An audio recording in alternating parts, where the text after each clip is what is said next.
What if your own child set a plate in front of you and your body whispered, "Don't"? Have you ever smiled back at your daughter while every hair on your arm stood up like a warning? Would you risk being the paranoid mother at Sunday dinner or swallow your doubt and pray you're wrong?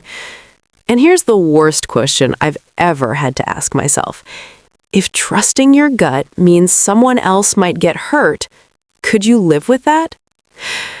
I'm from Oklahoma. We say please, we pass the rolls, we don't make a fuss in somebody else's kitchen, especially not your own daughter's kitchen. But the second she laid down that slice of almond cake with that sweet little, "Here you go, Mama," something inside me went cold. The smell was wrong sweet, like perfume dabbed over a stain. Her hands, my girl's hands, shook just enough to miss if you weren't looking for it. I was looking. Have you ever tasted danger with your nose? Have you ever watched your child watch you, like she's waiting to see if you'll take just one bite? My fork hovered. My heart did too. If I said, "Honey, this smells off," we'd break a fragile truce we'd just rebuilt. If I took a bite just to keep the peace, I might not live to regret it. If I did nothing, I'd be the kind of mother who ignores the truth standing right there on a floral plate. Her husband, all charm and sleeves rolled just so, said, "Almond's your favorite, right?" with a grin I felt on my skin. He stepped into the kitchen for coffee, humming like a man who owns the room. And I did the one thing I've second-guessed 100 times since. I lifted my fork, I pretended to taste, and while he was gone, I slid my untouched slice in front of his place and pulled his toward me. Quiet as a breath, quiet as a prayer. I told myself he never finished dessert anyway. I told myself I just needed time to think. I told myself a lot of things in the space of a heartbeat. Can you imagine sitting there, smiling like a postcard while your stomach scrapes the floor? Can you imagine your daughter's eyes flicking to the plates, catching what you did, and filling with something that looked like shock and relief at the same time? I heard my own mother in my ear, "Don't make a scene." And I heard another voice, older than manners, "Listen, listen now." He came back. He ate, he joked about Oklahoma mamas and their big feelings, and I laughed the way women laugh when the room expects it. My bite sat untouched, a tiny crescent missing just for show. I counted to 60 twice. I watched the clock slide past 10 minutes, past 15. Have you ever measured time by the sound of your own pulse? 20 minutes later, the scream came from the kitchen, a sound I will hear for the rest of my life, a sound that split the Sunday quiet clean in two. And in that crack, every question I'd been too polite to ask came roaring out. What did I just stop? What did I just start? What kind of mother switches plates and then hears her daughter scream? If you think you know what you do, wait until it's your child smiling at you over a slice of almond cake that smells like a secret. That night, I learned there's a difference between making a fuss and sounding an alarm. And by the time the sirens found our street, I wasn't the meddling mother anymore. I was the witness to a choice I made with a shaking hand, and the only person in that room who knew exactly why. Before the cake, there were whispers. Little ones my mind tried to iron flat. I'm Ruth, born and built in Oklahoma, the kind of woman who fixes a fence with baling wire and a prayer. I raised my girl, Lena, on casseroles and early mornings, and I taught her two things I thought would keep her safe: how to read a sky before a storm, and how to read a room before a man. But storms don't always roll in loud. Some arrive smiling, sleeves rolled, saying they'll handle everything so you don't have to. When Lena brought Travis home, he was all yes ma'ams and dishwashing without being asked. I wanted to like him. Lord, I did. I was tired from years of doing it all alone after her daddy passed, and the idea of someone kind taking a turn at the heavy lifting felt like a blessing. At first, he was honey. Then he started organizing things that didn't belong to her. I'll manage the bills, babe. Less for you to worry about. He fixed her phone by setting the password himself. He laughed when she spoke and squeezed her shoulder like a man kneading dough. Have you ever watched polite turn into permission right in front of your eyes? I said something once, just once, on a Sunday supper I hosted. You don't need a foreman for your life, baby, I told Lena in the kitchen, low. She went thin and quiet like a rabbit in tall grass. By dessert, he had a story about how I never approved of anyone and how some mamas don't know when to let go. I heard that last part because he said it just loud enough for me to catch. The sting lasted a week. The silence after our blow-up lasted 3 months. When she finally called, her voice was bright like a porch light left on in the morning. Wrong kind of light for the hour. Dinner Sunday? She said. I'll make something special. I said yes, because mothers say yes, even when our neck hairs prickle.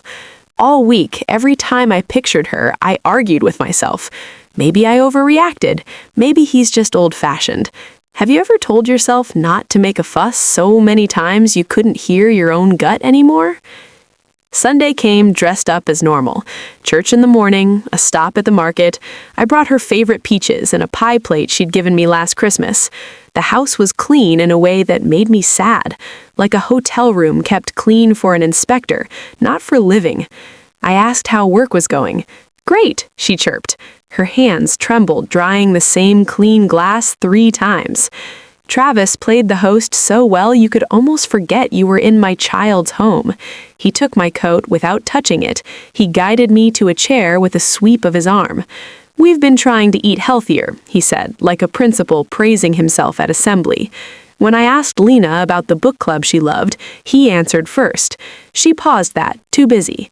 When I said I'd seen her friend Melanie at the feed store, he smiled and said, "We're trimming distractions." The word distractions landed on me like a net. At the sink, I noticed a small bottle tucked by the stove. The label was peeled, the cap taped like a person trying to look careful for a camera. "New extract," Travis said over my shoulder before I could ask, like he'd been watching me watch it. He slid it into a drawer without breaking eye contact. My stomach did that cliff drop thing it does when the roller coaster tips.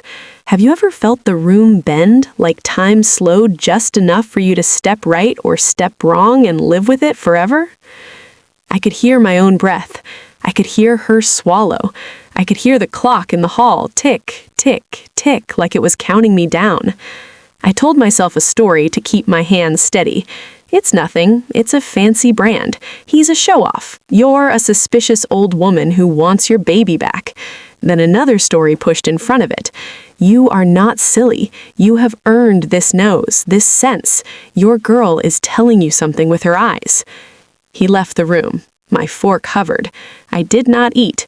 I smiled like every polite woman taught to keep peace at the table, and I started planning, quiet, fast, desperate. If I don't bite, he'll notice. If I make a fuss, he'll punish her later.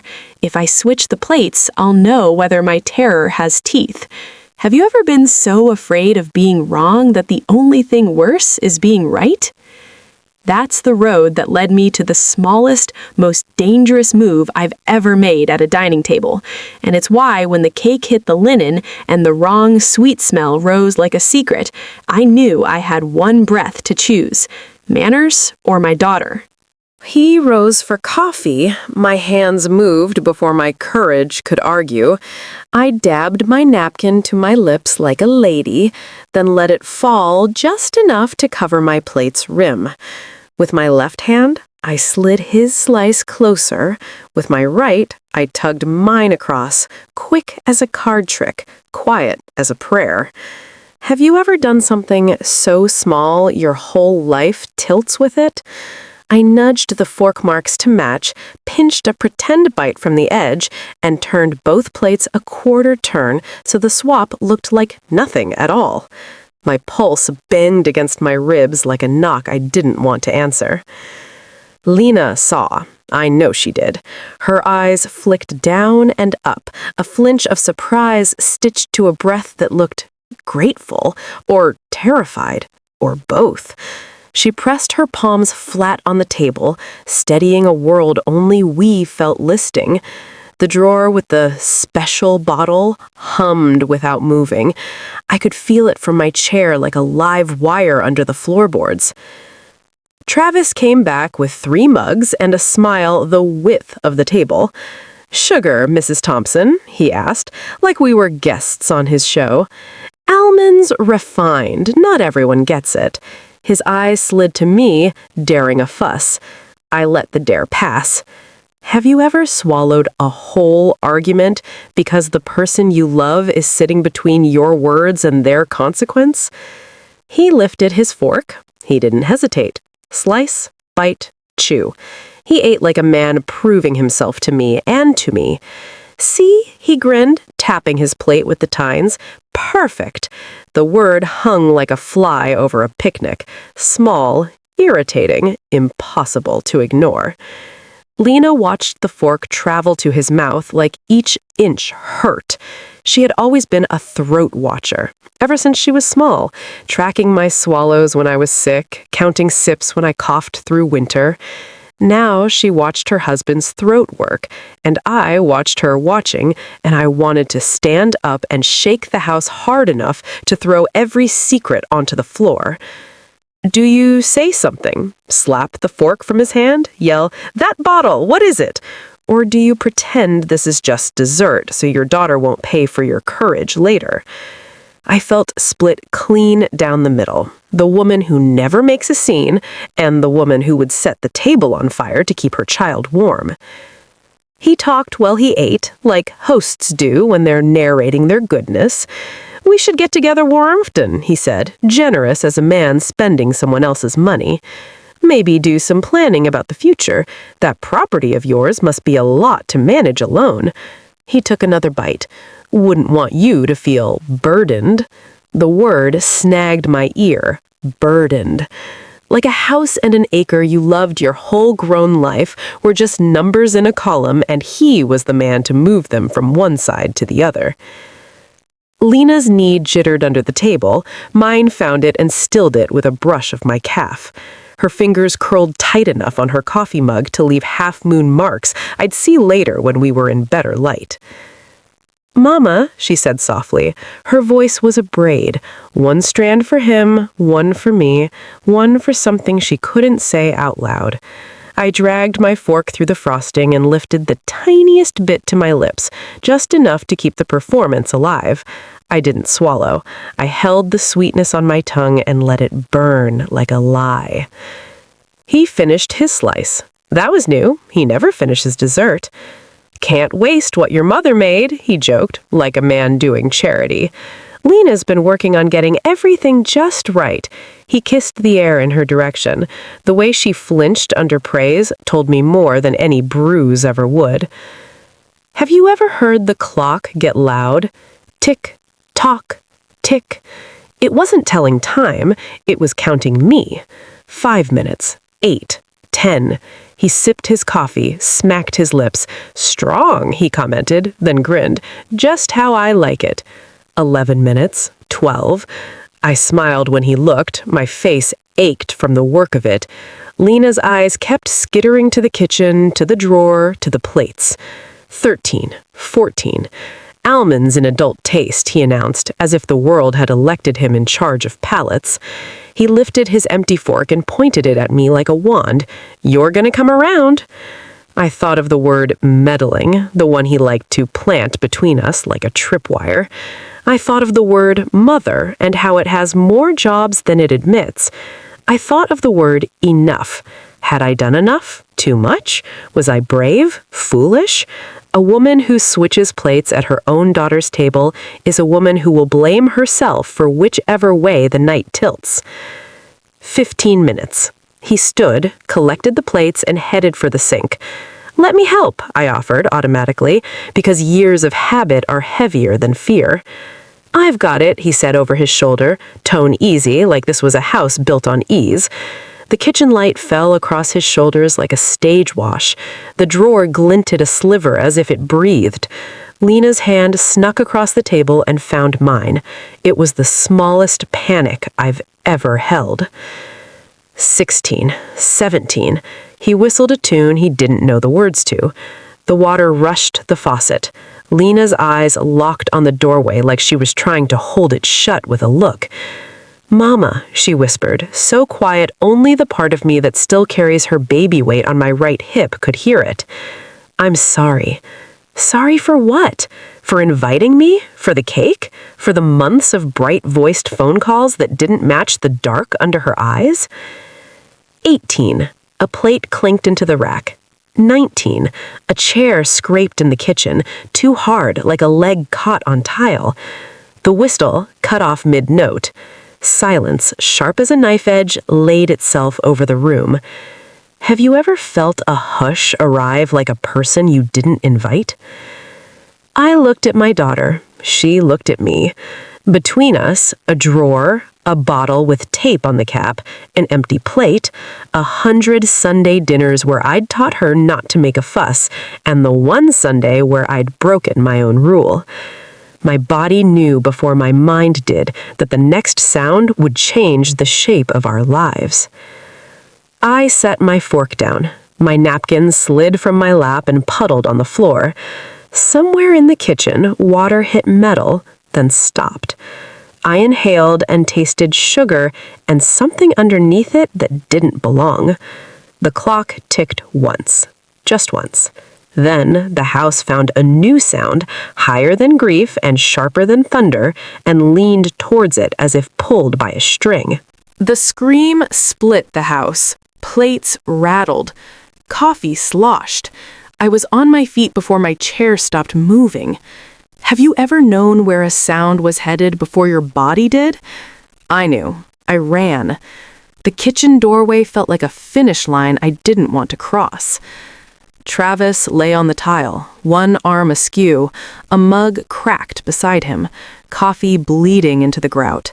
His chest hitched, then didn't. I told Lena, "Call," my voice coming out steady from some old steel place I only use in storms. She froze. Her hands went up like a person caught in a flashlight beam. I grabbed the phone myself. 911, adult male down, he's not responding. The dispatcher's voice slid into my ear like a rope tossed in water. "Stay with me," she said. "Is he breathing?" "Barely." "Start compressions." I did what she said. Counted, pressed, prayed with my palms. Have you ever done something you don't remember learning and realized you were born knowing it? Lena sobbed beside me, then scrambled to open the front door because the dispatcher told her to, because sirens were coming. "Ma'am," the voice said in my ear, calm as a lighthouse, "you're doing good. Keep going." I kept going. My shoulder burned. My fear did too. Paramedics burst in and took over in that smooth, practiced way that makes you want to cry with gratitude and rage. One knelt where I had been, hands sure on Travis's sternum. Another asked quick, sharp questions, name, age, how long. A third's eyes flicked to the plates on the counter, to the neat crumbs, to the drawer I could feel humming from across the room. "What did he eat?" he asked. "Dessert," I said. My voice shook for the first time. "Almond cake." He looked back at me, not alarmed, assessing. "Did you have some?" His eyes were kind, but not soft. In that split second, I could have lied and said yes, and kept this entire nightmare tucked under accident. I didn't. Have you ever felt the truth push up your throat like it has its own will? "I switched plates," I said. "I ate hers." The room seemed to notice those words and go still around them. The paramedic nodded once, sharp. "Thank you for telling me." He slid the plates into separate bags with a motion I'll never forget. They worked on Travis like time owed them something, the house filled with efficient language I clung to because it didn't require me to make sense of anything. Vitals, airway, transport. "Ma'am," someone said, this one in a uniform I didn't recognize yet. A detective tugged in on the siren's coattails. "We're going to need to ask a few questions." He clocked the drawer without looking like he did. "Is there anything in the kitchen we should know about?" I glanced at the handle. It gleamed like a secret. "There's a bottle," I managed. He brought it, said it was special. The label was off. I pointed. The detective didn't touch it. He called someone who came with gloves and small bags and the sort of silence that hums with purpose. "Why did you switch plates?" the detective asked, gentle as he could make it. The truth felt bigger than the room. I became second thoughts. Because I had to. Because my daughter's smile didn't reach her eyes. Because I have been a mother longer than I have been polite. They loaded Travis. Lena lurched toward the gurney, then stopped short like a leash had snapped tight around her ribs. "I'm going with him," she said. The paramedic winked the detective. The detective nodded. "You can ride along." Lena's face broke and then rebuilt itself in half a second. She turned to me, her voice shredded. "Mama, She swallowed the rest when the detective's partner asked to speak with her in the hall. "Just a minute," he said. "Then you can go." We stood in the narrow hallway that had seen 100 grocery bags and muddy boots and small talk about weather. "I need you to tell me exactly what happened with that dessert. Who made it? Who served it? Anything unusual?" Lena's mouth opened and closed. She looked at me like a little girl at the high dive. He wanted things to be nice," she started, and the words tripped over themselves into a sob. "He brought a bottle, said it would make the cake taste more expensive. He told me to use only that. He said tonight was about making peace with you, that if I followed directions, everything would be better." She wiped her face with the back of her hand, like she was smearing away the last year. "I didn't know what was in it, Mama. I swear on my life, I didn't know." Have you ever held two truths at once and felt your heart split to make room? She was my child. She was also the woman who handed me that plate. I took her hands anyway. They were cold. "I believe you," I said, and meant it, and also wanted to rewind every bright-voiced call and make her tell me what hid underneath. The detective's pen paused over his notebook. "Do you have the bottle?" he asked Lena. She nodded toward the drawer like she was pointing at a snake. He radioed to the tech in the kitchen. "Found," came the reply. "Tape, a peeled label, a smell none of us had a name for." "We'll handle it," he said. "Right now, focus on getting checked at the ER, ma'am." He glanced at me. "You too, just to be safe." They loaded Travis. The siren didn't while right away. It coughed, caught, then rose. Lena looked smaller than I have ever seen her in the ambulance doorway. "Mama?" she asked, her voice a thread. "Have you ever had to be the ground under someone in a hallway full of bad air?" "I'm right behind you," I said. "I'm not going anywhere." On the porch, the detective's shadow fell over mine. "Ma'am," he said, quiet like a man respectful of churches and kitchens, "I know you're scared of what this looks like, but I'm going to say something plain. Trusting your instincts may have saved your life." It didn't feel like saving. It felt like standing in the middle of a storm with my umbrella upside down. "Is he going to—" I couldn't finish.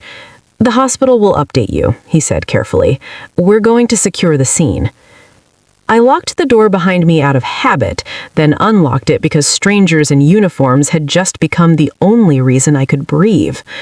I climbed into my truck and followed the red lights cutting the Oklahoma dusk, my fingers white on the wheel, my mouth full of a sweetness I hadn't swallowed, and a fear I couldn't spit. In the ER's too bright waiting room, a nurse settled Lena into a chair and pressed a cup of water into her fists. We waited. Screens beeped in secret languages. A TV in a corner pretended the world was still about weather and sports and sales. A doctor finally appeared with the face doctors put on when they have to speak softly in public. "He's alive," he said. "We're stabilizing him. We've contacted authorities because certain findings require it." That was all. No details, just that careful word, findings, that made my stomach list. Lena sagged like a tent with the pole pulled in. "Mama," she whispered, "I didn't know." I tucked a strand of hair behind her ear the way I used to before school. I know, I said, and then the door to the waiting room opened and the detective stepped in with a folder and a look that said the night had decided what it wanted to be. Have you ever felt the ground shift and realized the story you were in was bigger than your kitchen, your table, your manners?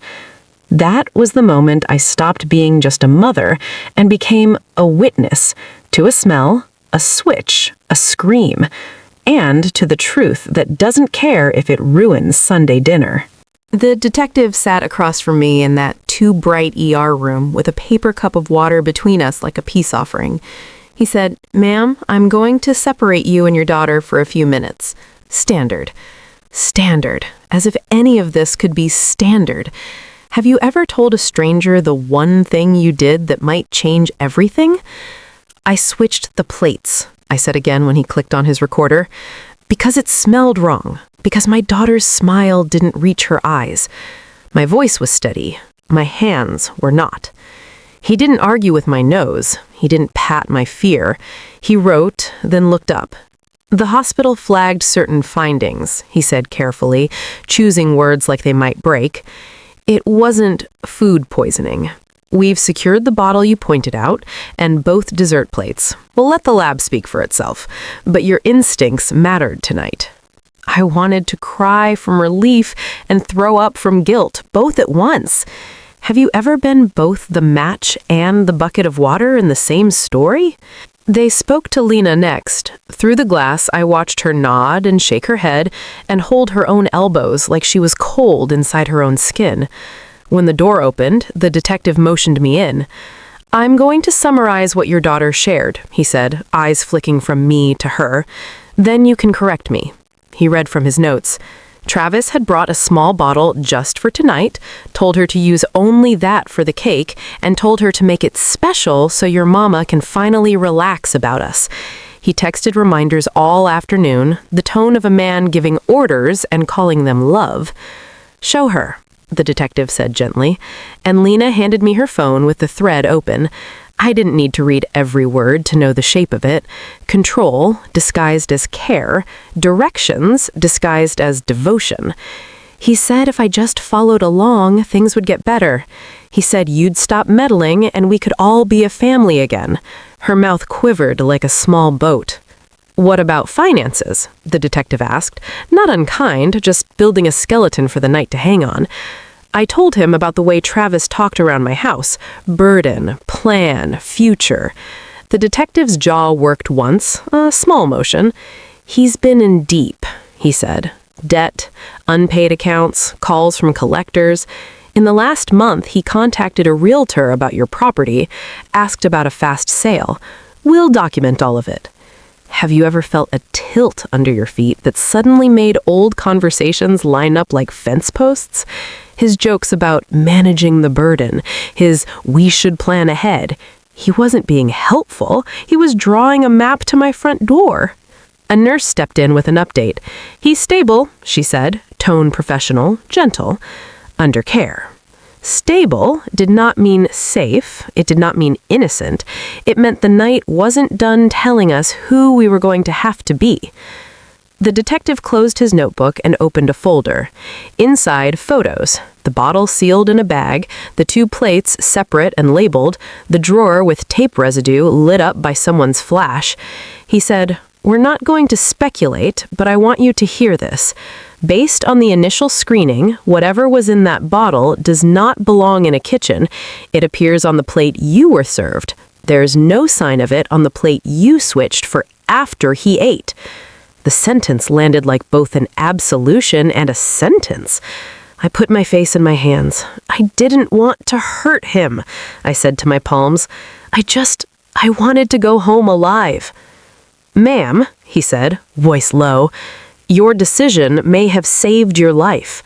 It was the second time that night a uniform had said that. It still didn't feel like saving. It felt like stepping between a moving truck and someone you love and learning only later which bones you'd broken. They asked if we had somewhere safe to go. "Home," I said automatically. The detective shook his head. "Tonight, don't go alone. We'll have someone drive behind you while you pack what you need. We'll help you file for an order in the morning. The words order of protection felt like a foreign language I didn't want to learn at my age, and also like the only vocabulary that fit. He glanced at Lena. Do you have support? She looked at me like a question mark became a person. I do now, she said. On a low bench under a framed picture of wheat fields that tried too hard to be calming, Lena and I sat hip to hip. I handed you that plate, she whispered, voice shattering. I didn't know, but I did it. Have you ever had to hold your own child's remorse and your own relief in the same arms?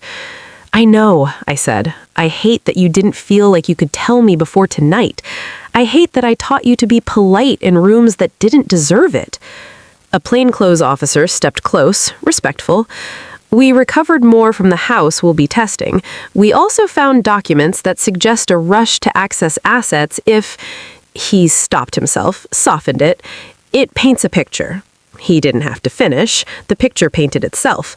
A man in debt, a mother with a paid-off home, a daughter caught between them, a Sunday dinner dressed as peace.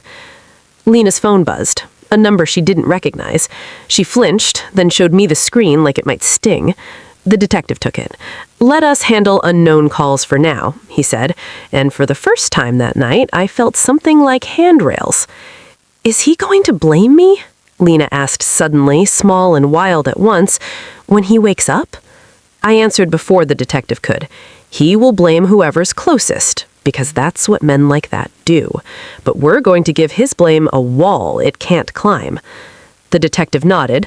We'll set boundaries in paper and in person, and we'll put resources around you.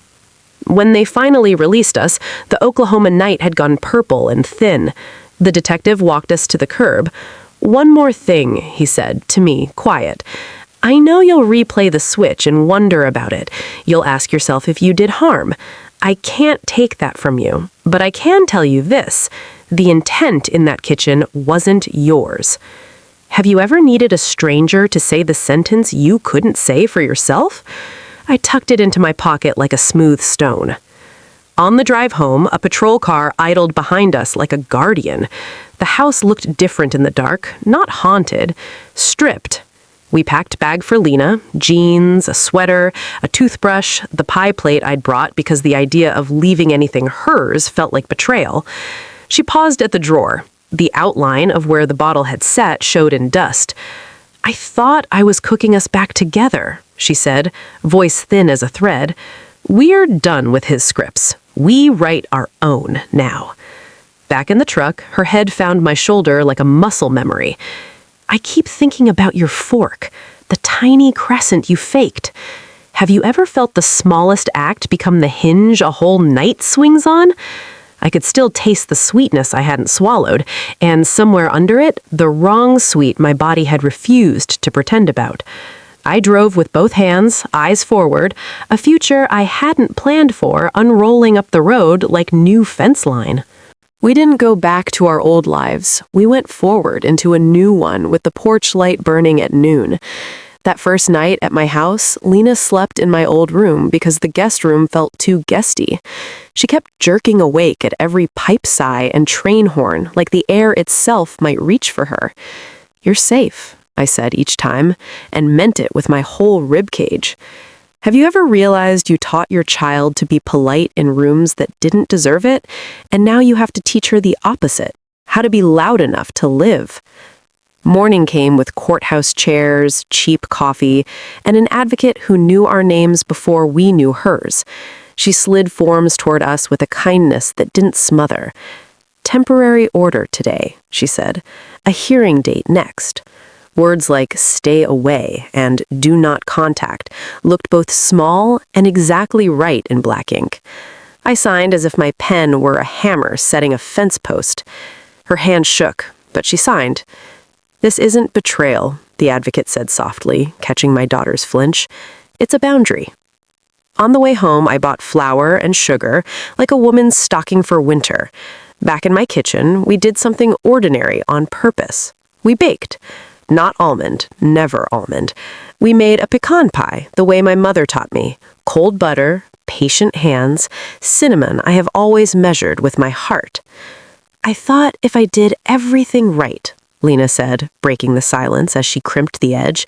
If I used the bottle, if I followed the recipe he wanted, it would make peace. Have you ever heard someone mistake obedience for safety and wanted to hug every younger version of them? Peace doesn't need proof, I told her, and love doesn't hand you a script. The detective called mid-afternoon. No details I can share yet, but the early screens confirm what we suspected. We'll be in touch about statements and the hearing. Keep the order with you. I thanked him and hung up, the word suspected heavy as a brick in my pocket, and somehow also a boy. We set house rules that night, the kind we should have had years ago, but needed more now than ever. If your stomach says no, your mouth gets to say it too. Unknown numbers go to voicemail. If either of us feels the room tilt, we say cardinal, and we step outside and breathe until the ground quits moving. No more pretending for the sake of other people's comfort. If someone says, don't make a fuss, we check who that fuss would protect, and if the answer isn't us, we make it anyway. Mrs. Calhoun, from 2 houses down, knocked at dusk with a casserole and eyes full of prying, wrapped in prayer. We heard sirens, she said, voice dipping sweet. Are y'all okay? Have you ever watched a person hungry for the version of a story that makes them feel useful? I kept my voice gentle and steel-lined. We're safe. The rest is for the people who need to know. She blinked, offended on behalf of curiosity, then nodded and left. I locked the door, slid the casserole into the fridge, and exhaled a year of don't rock the boat. We're not a potluck rumor, I told Lena. We are our own witnesses. Night 2, she cried in the shower because the water hitting tile sounded like a mug cracking against it. Night 3, I cried, folding her laundry, because a yellowing bruise on her shoulder peeked out from under cotton like a secret trying to heal. We started a new ritual. Tea at 9, hands around warm mugs, one true thing said out loud. I'm scared of the hearing, she said one night. Me too, I answered, because I will not lie where truth is what keeps us upright. But fear doesn't get the last word. An envelope arrived with our names typed too formally in the window. We stood on the porch, holding it like a hot pan. Inside, case numbers, dates, a paragraph that put distance into law. Temporary, Lena whispered, eyes on the paper. Enough for tonight, I said. We put copies by the door, in my purse, next to the phone. We learned the language of advocates, of safety planning, of people who look danger straight on and teach you how to live around it until you can live through it. The house changed in small ways that felt like we were moving the furniture of our lives. I replaced the locks that afternoon with Joe from the hardware store watching my hands and not asking why. I moved the good knives to a drawer that sticks a little. You'd have to know this kitchen to find them. I let the porch light burn later. I taught Lena where the squeaky board is so you can avoid it if you're walking quiet to the kitchen for water at 2 a.m. She taught me how to silence a phone without turning it off so the unknown numbers ring into a pillow and not our bones. One afternoon, I caught her standing at the open window, face tipped to the wind like a dog riding in a truck. I forgot what quiet is, she said.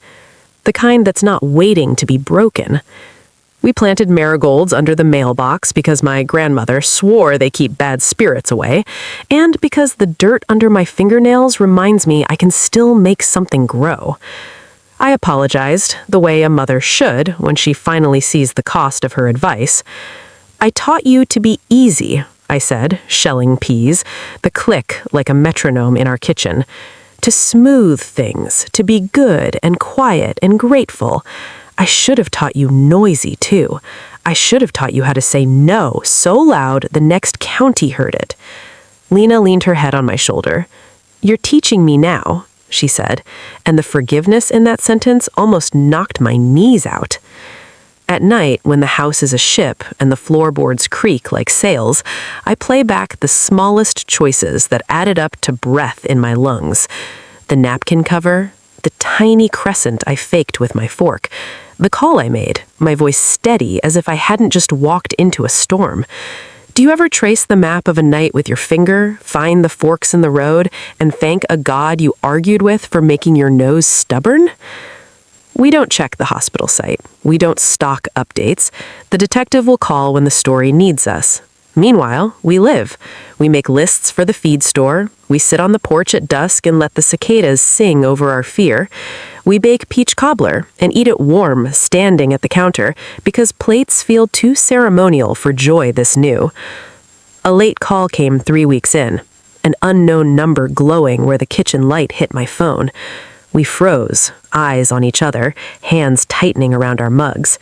The phone buzzed out, fell silent, then pinged with a voicemail. I didn't play it. Not then. We stepped onto the porch instead. A cardinal stitched itself across the power line like it had a message. "Cardinal," we said together, and laughed because the word that once meant panic now tasted like permission to step out, to breathe, to choose quiet not as surrender, but as safety.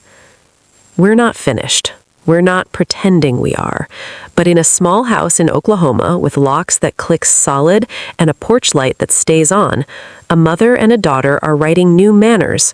Rule 1, if something smells wrong, it is wrong. Rule 2, love is not a performance. Rule 3, we answer only the calls that let us live. And when my girl hands me a slice of anything now, we both take a breath and smile, not because we're pretending, but because our kitchen is finally honest again. Some nights I stand in my kitchen and lift the lid off the sugar jar just to smell something simple. And I remember this: your gut isn't drama. It's data gathered over a lifetime of storm watching and Sunday tables. Have you ever called yourself paranoid when what you really were was paying attention? I used to worry about being the meddling mother. Now I worry about mothers who teach their daughters that safety is rude. There's a difference between making a fuss and sounding an alarm. I didn't switch those plates to be clever. I did it because my body knew before my brain could write a polite sentence.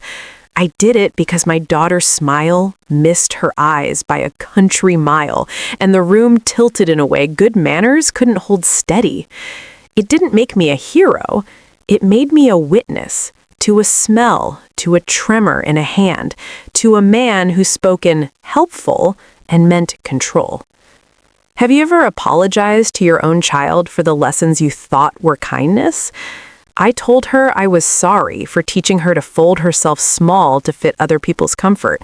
I'm teaching her different now, how to take up her whole seat at the table, how to say no so clear it leaves no room for argument, how to walk out when love shows up covered in rules and calls them care. We keep a code word, cardinal, when the air gets tight. We step outside and let the sky remind us we have room. If you've ever held a fork and thought, something's wrong, you don't owe anyone a bite to prove you're reasonable. If your child's voice goes bright in the wrong places, if her hands shake while she says it's fine, believe the tremor over the script. If a person jokes about your big feelings while they tally your assets, hear the plan under the punchline. You're not ungrateful for noticing. You're alive because you did. Here's what I learned in a kitchen that tried to turn Sunday into a trap. Love does not require a performance. It doesn't hand you a script and punish you for missing a line. It does not smell like wrong sweet you have to swallow with a smile. Real love will sit with you in a courthouse line and help you sign your name. It will bake a pecan pie with both hands open and not ask you to be grateful for pretending. I still think about the tiny crescent I faked with my fork, how such a small thing became the hinge the whole night swung on. We want our turning points to look like speeches and doors flying open. Sometimes they look like a napkin slipped over a plate and a mother choosing the truth over being liked. Sometimes survival is as quiet as not taking a bite. Do you know the sound your house makes when it finally believes you? Mine creaks the same, but it doesn't argue anymore. The porch light stays on because welcome should never feel like a trap. The phone rings and we decide if answering is living or just old training. We planted marigolds because my grandmother said they keep bad spirits away, and whether that's true or not, our hands in the dirt are. We are. People ask in their careful ways if I regret the switch. I regret the world that made it necessary. I regret every time I taught my girl to smooth a wrinkle that was really a warning. But regret isn't the last word. Not anymore. The last word is ours. It sounds like two women laughing at 9 p.m. over tea, like a code word said with a smile, like a door that locks and a window that opens, and a slice of something sweet we chose together because it tastes like our life now, not someone else's plan. If you're listening with your fork hovering, hear this from an Oklahoma mama who finally stopped apologizing for her nose. Trust the part of you that rises up when the room goes wrong. You are not making trouble. You are making a way out. And if anyone tells you to hush, remember, politeness keeps the peace. Courage keeps you alive. When in doubt, step outside, find a patch of sky, and let your whole body answer the question you're too well-mannered to ask out loud. In this house, we don't pretend almond is our favorite when it isn't. We bake what we love. We set our own table. And when something smells off, we don't smile through it. We say cardinal, we breathe, and we choose each other, out loud, on purpose, every single time. 3 months later, I sat on a hard bench in a courthouse that smelled like pencils and nerves, holding my daughter's hand like a prayer you don't say out loud. Have you ever watched a judge sign a paper and felt your lungs loosen as if someone finally believed the story your bones were telling? The order went from temporary to something that didn't need daylight to hold. He didn't look at us, we didn't look for him. We went home and made supper the way you do after big days, simple and hot. Halfway through setting the table, Lena froze, eyes on a recipe card she'd pulled from the drawer without thinking. Almond cake, the title read in her neat script from a life that doesn't fit anymore. She tore it in half, then quarters, then smaller, until it was just a handful of paper snow. Keep forgetting I don't have to like what hurt me, she said. You don't, I answered and slid the pecans toward her. She found a job at the clinic front desk where the phones ring with people needing help, not control. She rejoined her book club and said the word friend without checking a man's face first. I learned how to silence a phone and how to answer one without apologizing for the time of night. We still say cardinal when the air gets tight, but now it's a handhold, not a flare. Sometimes we say it just to laugh, like pinning a ribbon on a day that tried to bite us and didn't. News from the hospital came folded in legal words the detective translated like a man reading a map by moonlight. The lab found what we expected, he said. No recipe, no how-to, just the clear line between a kitchen and something that doesn't belong there. Charges are moving, he added. I didn't ask which ones. I didn't need the syllabus of his consequences to know mine. I get to live. My daughter gets to be loud in her own life again. That's enough homework for now. At church, Mrs. Calhoun brought a tray to the potluck and announced almond something with a smile too pleased with itself. I felt my throat cinch. Lena felt me feel it. We can just pass it by, she whispered. Not apology, just choice. We did. We took deviled eggs and potato salad and 2 slices of Miss June's chocolate sheet cake. Have you ever realized you owe no one a bite to prove you're over it? We owe no one anything that tastes like a bruise. The house has its new ways. I leave the porch light on later. I put my keys in the same bowl every time because coming home should be easy. I keep the orders copy in my purse next to a grocery list that always has peaches and never has almond extract. Some nights an unknown number blinks and we let it slide into the lake of unanswered things. Some nights a friend calls and we answer on the first ring. There's a difference. We know it now. One afternoon, a red bird planted itself on the fence and stared at us like a nosy neighbor with better manners. Cardinal, Lena grinned, and the word didn't taste like fear anymore. It tasted like porch swings and second chances. We went inside and baked a pecan tart with too much cinnamon because I'm still me, and she laughed and said, "Always," and I said, "Always" back. Do I still replay the switch sometimes? The napkin, the tiny crescent I faked, the way the room held its breath? Yes, memory is a busybody. It knocks even when you're not inviting company. But when it does, I answer with this. I did not make a scene. I sounded an alarm. I was not paranoid. I was paying attention. I did not feed the storm. I stood still and let it show itself. Have you ever noticed how a kitchen tells the truth once you let it? Ours does. The drawer where the bottle once sat now holds rubber bands and a pencil and 3 matches in case the pilot light ever goes out. The table bears a new scratch from a night we laughed too hard and set a pan down without a triviate.